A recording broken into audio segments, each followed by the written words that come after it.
O sofrimento é um fenômeno peculiar. Ele é extremamente democrático, não faz acepção de pessoas, pois ele não é encontrado apenas entre os depressivos, os doentes, os famintos, os necessitados, os desterrados e entre aqueles que perderam um ente querido. Mas o sofrimento também visita os saudáveis, os empresários, os chefes de Estado, visita aqueles que, materialmente falando, estão fartos. Ele não respeita hierarquias, classe social, posições, títulos, crenças. E o interessante é que ele faz visitas sem ser convidado. Buda, 400 anos antes de Cristo, expressou que o desejo é a raiz do sofrimento, de modo que aonde o desejo se encontra, consequentemente, o sofrimento se manifesta. É interessante analisarmos que o desejo, ele gera o sofrimento porque o desejo está sempre distante e nem todo desejo produzido poderá ser satisfeito. E o interessante é que o desejo possui as suas singularidades. Por exemplo, ele é insaciável. Ele se assemelha a um buraco negro que jamais se farta. E sempre que o homem satisfaz um desejo, automaticamente outro surge. O homem que deseja uma nova casa, ou um novo carro, ou que deseja um novo salário, quando este evento se concretiza, e o interessante é que, a princípio, o homem tem o equívoco de pensar que ele, satisfazendo tal desejo, ele estará realizado. Porém, quando ele satisfaz um desejo desta natureza, consequentemente, outros surgem e eclodem em seu interior. Buda foi sensato ao dizer que o desejo é a raiz do sofrimento. Porém, qual a raiz do desejo? A raiz do desejo é a mente. A mente é esse vulcão que produz as larvas do desejo. E o interessante é que esse vulcão está em contínua erupção. Diariamente produz uma variedade e uma multiplicidade de desejos, o que leva o homem a ficar em estado de perplexidade. e completamente desestabilizado interiormente falando. Mas é interessante analisarmos que a mente também possui uma raiz. E qual é a raiz da mente? É o tempo. A mente, ela possui uma matéria-prima, um combustível que a alimenta. E esse combustível é o tempo. Pense por alguns segundos e chegarás à seguinte conclusão: toda produção mental possui dois elementos, passado e futuro. Ou você está tendo lembranças, reminiscências, nostalgias, ou você está imaginando, está fazendo planos ou idealizando alguma coisa futuramente falando. Então a mente, ela é tecida por essas duas instâncias.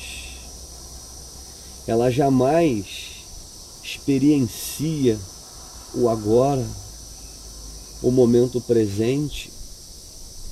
Ela sempre se desloca de um lado para o outro.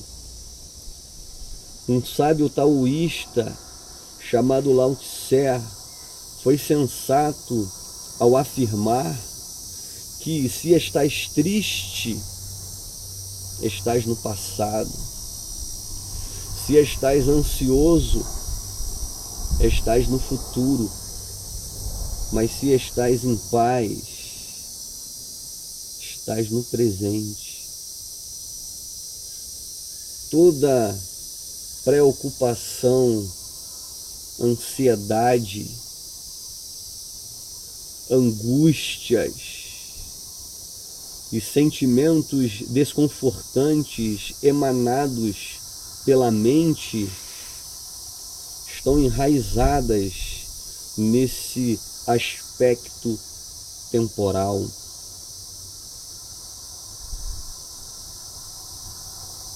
Toda a mente funciona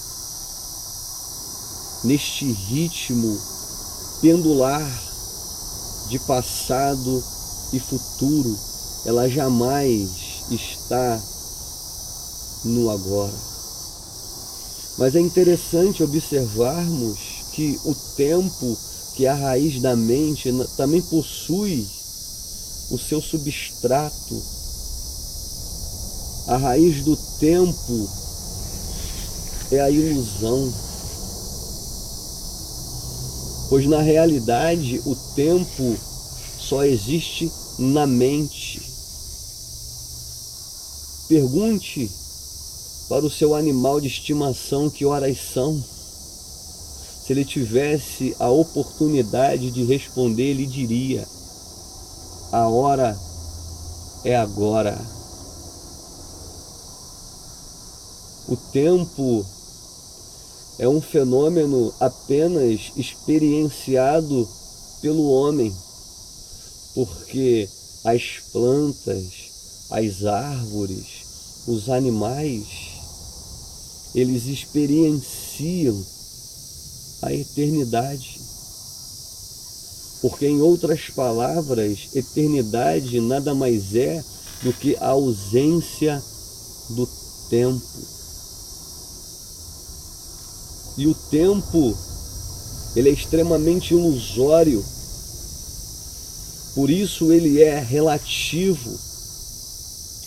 Passe um final de semana com uma pessoa que você ama e terás a sensação de que passou num abrir e fechar de olhos.